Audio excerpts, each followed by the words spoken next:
He returned in nothing but a robe with the front open, and he was buck naked. I said no a million times. He was in the bathtub. He attempted to convince me to get naked. Tonight, we're going inside the scandal that has rocked Hollywood. A growing chorus of women speaking out with harrowing allegations of sexual harassment, some even claiming rape by one of the most powerful men in Hollywood, Harvey Weinstein. These are just a few of the women who've come forward in recent days. Among them, 3 Oscar-winning actresses, Angelina Jolie, Gwyneth Paltrow, and Mira Sorvino. As these women recount their stories, we'll share with you the audio recording one woman made in cooperation with police as they investigated her serious allegations of groping. If you want to leave, when the guy comes with my jacket, yesterday you touched my breast. Oh, please, I'm sorry. Just come on. I'm used to that. But are you used to that? Tonight. I didn't think I was in any danger. I was assaulted. He drugged me. He raped me. He was naked. I was clothed. I was raped. There are multiple accusers, one of them with disturbing images you have never seen before. But only this woman, her case, has the power to put Bill Cosby in prison. She's righteous and fearless, and she stands in truth. He has maintained his innocence. He stands here today maintaining that innocence. All I can say is where there's smoke, there's fire, and there's an awful lot of smoke. I thought we were finally on a streak where we weren't going to hear about any more famous men behaving badly, at least for a day or so. But then this happened this morning. Just moments ago, NBC News Chairman Andy Lack sent the following note to our organization. Dear colleagues, on Monday night, we received a detailed complaint from a colleague about inappropriate sexual behavior in the workplace by Matt Lauer. It represented, after serious review, a clear violation of our company's standards. As a result, we have decided to terminate his employment. I'm heartbroken for Matt. He is my dear, dear friend and my partner, and he is beloved by many, many people here. And I'm heartbroken for the brave colleague who came forward to tell her story.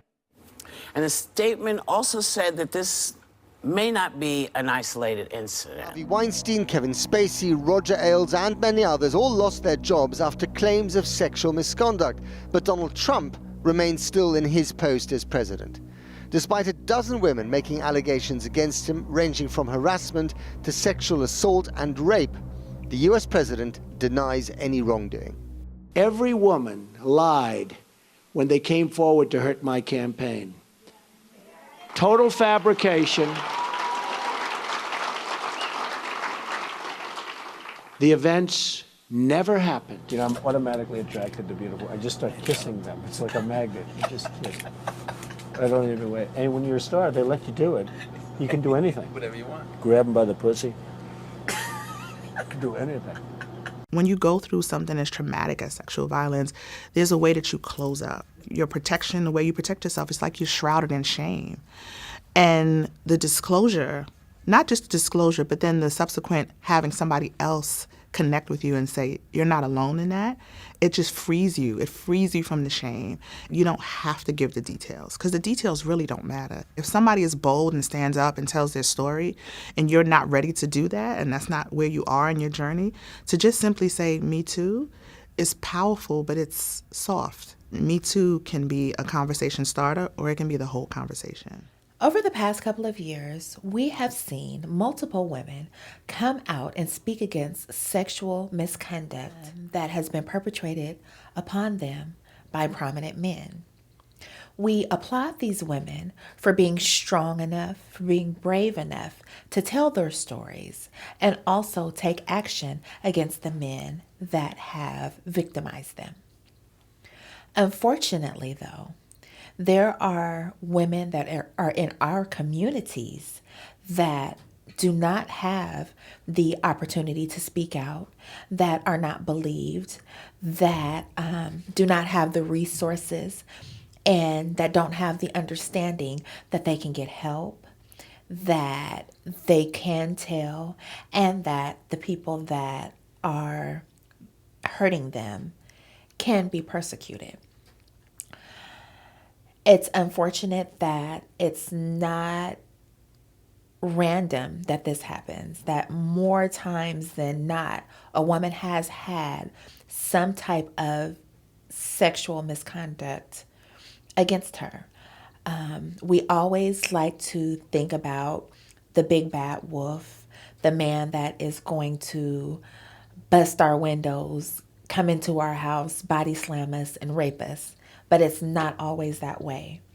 There are stepfathers, there are uncles, cousins, family friends, dates, the man that you're just walking past in the club, all types of men that don't have this scary face that are harming women. And the women that are going against all these big prominent men have said me too. Today I am going to have some of my friends come here that have also been harmed. They also have a story to tell. And we're all here to say, Me Too Portland. Well, I want to start off by saying that your perception is your reality. So if you grow up in dysfunction, that's your reality. For many of us, that has been our reality. We grew up in dysfunctional environments, which makes the Me Too movement something that is universal. For myself, I'll say that I always had a sense that the things that I was going through weren't right to a certain extent. There was always something in me that told me that I deserved better. There was always something in me that told me that there was another side to what was being showed to me. I experienced a lot. I did not always know that what I was experiencing was a lot until I continued to grow and I continued to learn and I continued to get exposed to different ideas and other people's reality. When I was in college, I read a passage in a book that said, I forget the statistics, but the statistics mentioned that single mothers are more likely, Black single mothers are more likely to abuse their children than other races. So as I'm going through school and I'm learning all these different knowledges and I'm seeing these statistics that are about me, but I've never read these statistics before. Hello everyone, my name is Mashavu and I'm here to tell my Me Too Portland story. Let me start, I guess, with saying as a young woman, I think a lot of things started with not loving yourself. If you don't know who you are, love yourself and know what you deserve when it comes from the opposite sex and the attention you should get, then a lot of times you accept anything. With that being said, I would say that at a young age, I was putting myself in situations that I shouldn't have, which then led to people assuming that that's just the way that it goes and it's just okay. Because that's just the type of person I am. I had no choice at that point because that's just how I was and how I acted with men. I've been called every name under the book. I have been spat on by individual or a individual in particular because I didn't want to, I wasn't okay with his advances. I've been physically assaulted multiple times, multiple times. I've been raped once of my knowing, maybe twice of my not knowing. So I've been through a lot. So when I was 14 years old, I actually snuck out of my house. My mom was kind of strict and I couldn't go to any and every party that I wanted to go to. So I actually snuck out of the house to go to a party. And when I got there, there was a guy there that was trying to talk to me, and all night he was just on me. And he was, nice. He was cool. We danced. All of my friends knew him. Nobody said you need to stay away from him. Nobody gave me any type of warning. It was like, everything was cool with this person. So at the end of the night, when it was time to go home, he offered to give me a ride home, and I accepted. And once again, nobody said you don't need to get in the car with him or anything like that. I just, was having a good time. He was nice, and he was going to give me a ride home. We were in a neighborhood that I was not very familiar with, and we got in the car, and instead of him taking me home, he drove into a park. It's like 2 o'clock in the morning. It's pitch black. I'm in a neighborhood that I've never been in before. I'm 14 years old. I want to say that he was probably like 18, 19. I'm this little 110-pound girl. He's 6 foot something. And, just basically he pulled into the park. He, wanted to have sex. I did not want to have sex.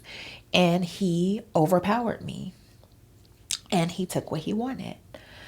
And not only did he do that, but he never even took me home. Once he got done doing, what he wanted to do, he took me back to the place where the party was. So now I have been through, basically this trauma. I feel humiliated. My friends are there. So they're like, what? I thought you were going home. Like, what are you doing back here? So, I told my friends what happened, and, they were young like me. And so they were like, oh, well, that's messed up. Like, that's too bad. Like, they were mad and all that stuff. But, 14 years old, nobody really knew what to do about it. I remember one specific incident where one of my abusers came into my room. I was sleeping at the time before they entered, but something had told me to keep my eyes closed when they entered. And I still remember like all the different sounds that had happened and everything. He entered my room and he set this orange bowl that we used to have, these plastic orange bowls, on my dresser. And I heard him drop it because I remember being familiar with that sound. He placed the bowl on my dresser. And as I was only sleeping in my t-shirt and my underwear, but I didn't expect anyone to come in my room. And he started to pull my panties down, and he started to brush or groom or touch my pubic hairs. And my whole body just froze, and I began to sweat. And I remember someone calling his name, and him not rushing, slowly putting my panties back up, tapped me, and took the bowl and left my room. And I remember after he left, crying. And I started to rethink a lot of the other incidents that had happened in our home. And I told myself, I'm living with a child molester. And I'm 13 at the moment. And I remember not being able to sleep that night. And I remember getting up the next day and he was outside and locking the door so that he couldn't come in so that I can tell my story. It didn't go over very well because I ended up staying at my grandfather's house for like the next few weeks. And before you knew it, I was back at my home. We didn't talk about the issue, and I just went back to my normal life. David, he was my brother, and Bruce, my first cousin. My mother and father both did disc jockey work, and they would go to work at night, and he would be there to keep us, me and my two brothers. And when we were all asleep, he would come and pick me up out of the bed, take me into the half bathroom in my mother's room, pull my clothes completely down, sit me on the sink, and he would actually penetrate his penis inside of me. After my brother would do what he did to me, which was molest me, enter me totally, my cousin would go, he would be lying in the bed from behind and do exactly the same thing. By shoving my elbow so I wouldn't scream or moan and trying to enter me as well. I was 7, they both were 17. He used to have a machete in the corner. He put black socks in my mouth and put duct tape, gray duct tape on my mouth. I was afraid of baby doll hair because he would have a baby doll head off of the baby doll. He knew I was definitely afraid of it. He would have it in the bathroom while he was sexually harassing me and having sex with me. And I would ask him questions like, what is this? When he was ejaculating, he'd tell me to shut up, I'll kill you. And he would do his tongue real wicked and funny, and I was 7. I was a victim of circumstances, very fearful of my brother. He was 6'3", or 240 pounds, a black belt. So at 7, you're looking at your big brother like, wow, he's molesting me and he's threatening me. So I was in fear of my life, pretty much. My abuse started, my first encounter was when I was 3 years old, and my stepfather had rubbed my bottom, but that was it at that moment because my mom came home from work. So then the next encounter happened years later. I believe I was about 8 or 9, and he rubbed up on me, touched me, my different body parts. And so the way he used it was as a punishment for being bad in school or not doing a chore, but regardless to what it was a form of a punishment. At least that's how I saw it as. And so that time, I believe it was a Friday, and I think I had detention at school or something. Nothing major, but he touched me. He whooped me. I got a whooping with a belt, and then I was naked, so he told me to take my clothes off while he whooped me. And so then after he whooped me, he molested me. So something that rings in my mind that I think about back then, that I think now, is that he said he was gonna put something in me the next time, not knowing what it was or whatever. So me not wanting to be beaten or abused or molested and touched on, I tried my hardest to be good in school, which I did. I succeeded, but even still in his eyes, I still did wrong and still failed at being good or to what his liking. So the next, I say Monday, that's when he penetrated me in our family room on the couch and told me to never tell anyone because if I did, he was going to kill my mom's side of the family, which is my grandma and auntie and those guys. And I couldn't see them as it was anyway because he sheltered us from them. And we couldn't go visit, we couldn't go to family functions because now all we knew was pretty much his family. They couldn't come over to our house either.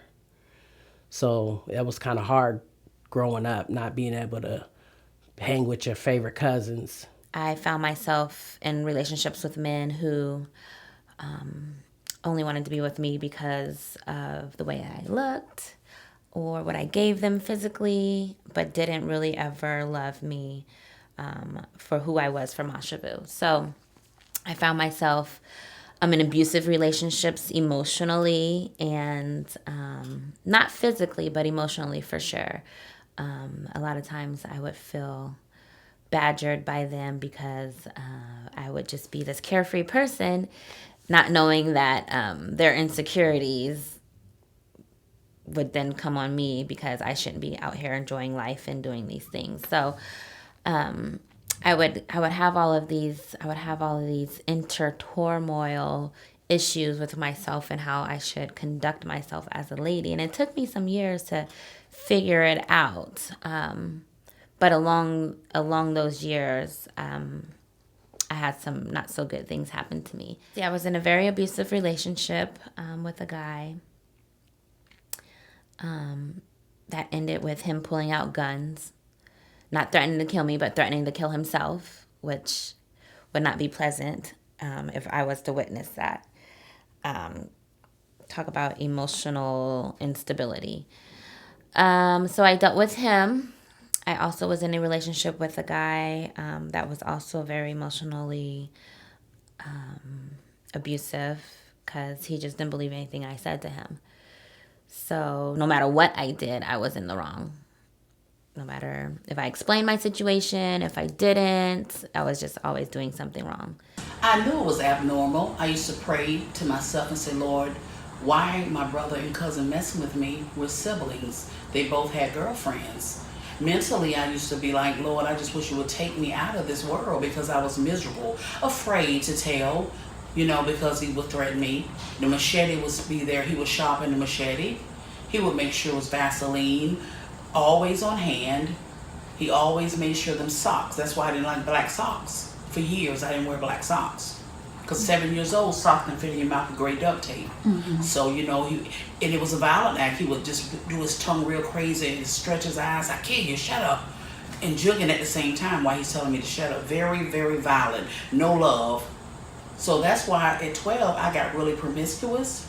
I started going out with guys, having sex, and my sister was like, why are you doing that? I said, well, I wanted to see the difference in willingly giving my body to someone or versus someone taking my innocence away from me. I learned the hard way, the value of appreciating what God has blessed you with, life and your one vessel body that you have, and that you have to really treat that sacredly. And because of the way that I was acting, a lot of times people thought that I was okay with them touching on me and hitting on me and assuming that I wanted sex when I didn't ask for it. And so a lot of times I would get into situations with these men based off of their ideal of who I was because of the things that I've done in the past. And so I've had to adjust what I present, how I present myself to people. But even then, that doesn't change other people's opinions or ideals of you. I started to express myself. Some may consider it to be negative. I started to fight. I would lash out at people. I even became comfortable with giving myself to people, giving my body to people. I almost felt that I owed them my body. Oh, you took me on a date? Oh, okay, you want me now? And that's really what it was. It does something to your self-worth. When you are penetrated, when you are touched at a very young age, it does something to your mentality as you grow up. Everyone is different. But for me specifically, I know that it minimized the abuse that was happening and continues to happen in this world. And then it also told me that I wasn't worthy of the things that I knew that I was worthy of. I had my first child at 14. My boyfriend beat me up at 14, 15, and that's all I knew. So each relationship that I get into is horrible. It's not a good relationship, and I started to, at the time, normalize it because that's all I knew. Now that I look back on it, that's basically what I've been doing. So I really can't say that I've been in any good relationships in my 41 years of life. So now I'm just fighting to I know I'll never be normal again. It's too late for that, but I want to be happy. Because I was so fearful, of telling my sister that I was molested. I'm a victim, I need help, but I was scared, so it makes you kind of promiscuous. It makes you do things that you really don't want to do, but you're doing it trying to escape what happened to you. I had a boyfriend, and I thought I was in love, but it wasn't. It was just, I was just doing things out of really spike and didn't know what to do. And by my mother being gone and working at night, who was out of town? I called somebody that was really, really close to me. Somebody that was always a protector of me. Somebody that I knew, loved me and cared about me. And I told that person what happened. And I was thinking like, oh yeah, he's going to go kick his butt. You know, he's going to get him.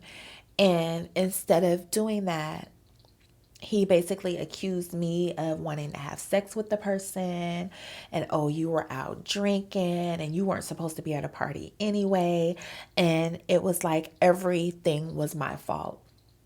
And so I just basically let it go. Over the years, whenever I thought about it, I always thought like, well, you weren't supposed to be out drinking. Oh, you weren't supposed to be out of the house. You know, well, maybe you did. Did it really happen the way that you thought that it happened? And, you know, my mind just really was not clear on what was going on. I guess, you know, just because when I went and told somebody, they instantly started to blame me. When the sexual abuse came into play, my spirit was broken. I was broken, but I didn't have nobody to turn to because I didn't know. He had already said he was going to kill my family. And so why would I want my family dead if I, you know, wanted to be with them and even visit with them or even talk to them? So that sheltered me from not being able to speak up and say, because I knew after a while, I knew it was wrong. And then for him to threaten me on top of that, I knew that obviously what he's doing, he knows it's not right. And for him to say he's going to hurt my family, then there it is. Because what trauma does to you is it messes all your insides up. You don't know how you feel. You don't know how to express it. And especially when people are telling you to be quiet, or your story don't matter, or that's not true, or turning the other cheek. At one time, my father saw my brother fondling me under the blanket. My dad caught him and shot at him, told my mother, if you don't get this man out of this house tonight, I'm going to kill him. Mm-hmm. So then my brother left and didn't stay with us for like 8 years. He went into the military and went on about his business.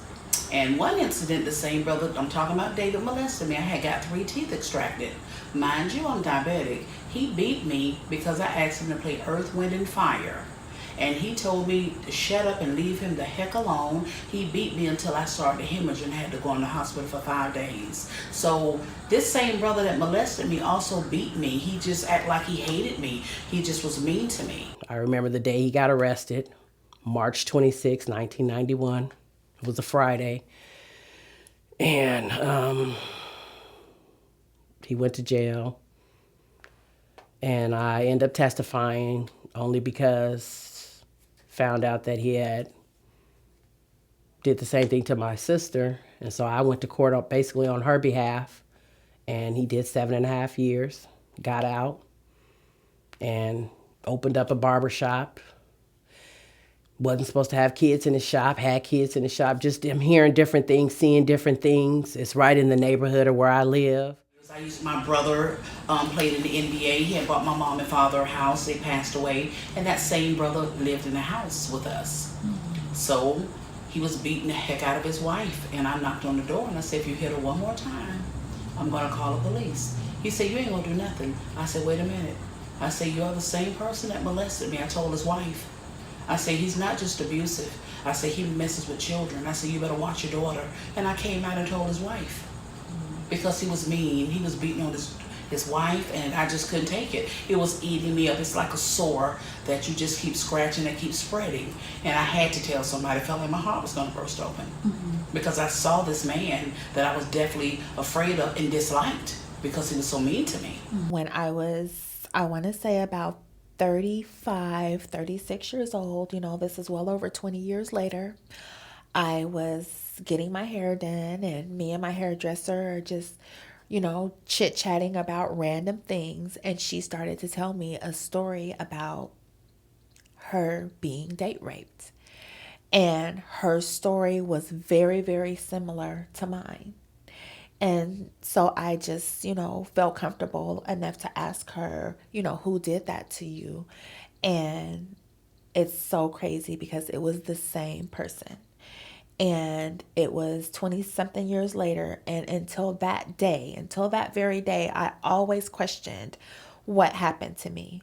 But that day, I knew that the way that I saw things and the way that it was playing out in my mind, that I was really and truly raped. I'm not the only one who has experienced things like that. And especially when you encounter an assault or being touched or whatever the case is, when you go through these things and you're silenced, it does something to you. So over the years, I suppressed it. I didn't think about it. It didn't happen. Or people would ask, and I just didn't want to deal with it until my freshman year of college. I got a phone call, and the phone call pretty much asked me, hey, did this happen to you? Although this person already was aware that this incident had happened. I am now aware of that. And I said, yes, this did happen to me. And I was hoping that you would save me, that you would help me.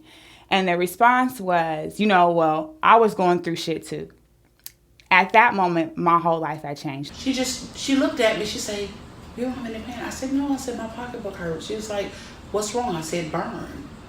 And I said, well, I'll wear panties tomorrow. She was like, okay, never question me anymore. And I thought that was kind of strange at 7. I wasn't going to volunteer because I was afraid. But if she would have asked any questions as a young, I would have told, children speak. I would have said something. Mm-hmm. I was just looking for anybody to ask a question. Mm-hmm. Not me volunteer, but if any adult would have asked a question, I would have been wailing like I would have told, because I was a little child. Little children speak. Mm-hmm. So I just had no opportunity for no adult to really ask me. If anybody, my brother asked me, but he was only 5. He was nobody to tell. And my other brother, he was 8. So I didn't feel like they could help me, but if anybody else had some age, I would have been like, oh yes, this is happening. Please help me. You know what I'm saying? But I never got that opportunity. So I held it in. I had an ulcer, bleeding ulcer, when I was 15 years old. So bad and because of the stress.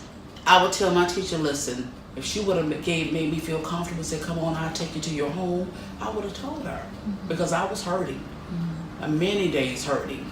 Pain shooting in my lower area, in my rectum. I was in pain at 7. I used to cry. Used to fill a tub up with salt water and baking soda, just crying, just like, Lord, just take me. Because I literally wanted to die. Not suicidal, but just wanted God to take me. Really. I really did, because the pain was just unbearable. And I didn't feel like nobody would come to my rescue and help me. So it's a very hard situation until you walked in those shoes of molestation, or somebody messing with you, or somebody threatening you. Until you walk in those shoes and really experience it, it's hard to say, oh, I'm gonna go tell right away, because I was a victim and I didn't tell right away. Mm-hmm. So we're going to church 3 and 4 times a week. That was my life. After all the stuff started happening, my trust in God was lost. It was gone, because why is this happening? I didn't really blame God, but I just didn't trust him. So I understand, when people come and they say, well, why didn't they tell right away? Why didn't they call the police? If somebody rapes me, I'm going to call the police, or I'm going to get this person, or I'm going to get that person. But, there is so much shame that comes along with it, especially if you weren't necessarily on the up and up with everything that you were doing. But regardless of whether I snuck out of the house, regardless of whether I was drinking underage, whatever it was that I was doing, that did not give a man the right to rape me. And it's not something that I carry with me every day, or that I'm necessarily angry about every day. But I just know that there are so many other victims out there that are questioning themselves, or that didn't come forward right away. So other people are side-eyeing them like, you could have said this 10 years ago, or you could have said this 5 years ago. And I just know that it's the victim's choice when they want to come out and, tell their story. I had begun to have flashbacks of some of the previous abuses, traumas that I had experienced. So let's say 2011, 2012, it is now 2018. It took me that long to get to where I am now. In January, I had what most people would call a mental breakdown because I could no longer take the normalization of abuse in my life and in the community around me. It takes more, I feel like, it takes more to hide those stories or keep those stories quiet than it is just to speak and let that piece evolve from people telling what happened to them. So, ladies out there, young women, older women, demand respect, I should say. I would say demand respect. I would say carry yourself in a way, starting out as young as possible, that demands respect as well. Because if you don't, as such, unfortunately, you get whatever you put out there. Although it's not okay for anybody to assume anything. So I would just say present yourself well. I would say no means no. Even if you agree because you like somebody to go out with them or go back to their apartment or whatever, it's totally your choice in what you want to do. So if you want to, do whatever with this guy, that's fine. But as soon as you say no, they need to stop. It's hard. If you're in a situation, definitely talk to somebody. Somebody's going to believe you. Don't ever think that you're out here alone. Don't ever think that nobody has been in your shoes before and that this never has happened to anyone else on earth, because it's happened to more people and women than it should have. There's a lot of stuff going on in the media as far as Me Too goes, and it's nothing to play with. So if you are hurting, if you are a victim, speak out. Now more than ever, women's voices are being heard and being taken seriously. So don't be scared, although it is scary. And be strong and get your story heard. We're all here. Me Too, Portland. At 41, I want to be able to reach out to people and just talk to them and just tell them it's going to be okay. If something happened to you, you need to seek counseling. You need to seek help. You need to be able to trust somebody that can help you through the process. No, I haven't made it through the process. I'm a survivor, and I'm still here. Every day is a process, but I can only live one day at a time. A message to the world. I have survived so many things. The molestation at 7. I went into a diabetic home at 14 with a blood sugar of 1,695. Normal is 70 to 120. And I survived going into a coma for 36 days. I had a baby on dialysis at 42. They say you can't get pregnant on dialysis. They say you don't have a menstrual. Well, guess what? I beat the odds on that too. So I just want y'all to know I am a survivor of a few things. Got hit by a car last May 26. A trailblazer ran into me. My whole body hit the top of his truck. I fell backwards, and here I am today. Not broke, in pain, but not broken, not paralyzed. So yet God has sustained me in those 4 areas again. So this message is, if God is for you, who could be against you? The world, keep praying, keep pushing, and keep striving for excellence. And I hope that with everyone sharing their story and becoming more open with just saying, you know what, this happened to me, or I know that this happened to someone else, or being open to hearing other people's stories, that we begin to make this reality not so normal, because it's not just us, it's not this generation, it's not just this decade, it's a systematic issue that needs to be addressed. And so I pray. I don't go to church like I should, but you don't have to go to church to believe in God. So I'm here to be a part of this project, so that way we can reach out to all the different men and women that has been abused and don't know where to turn to.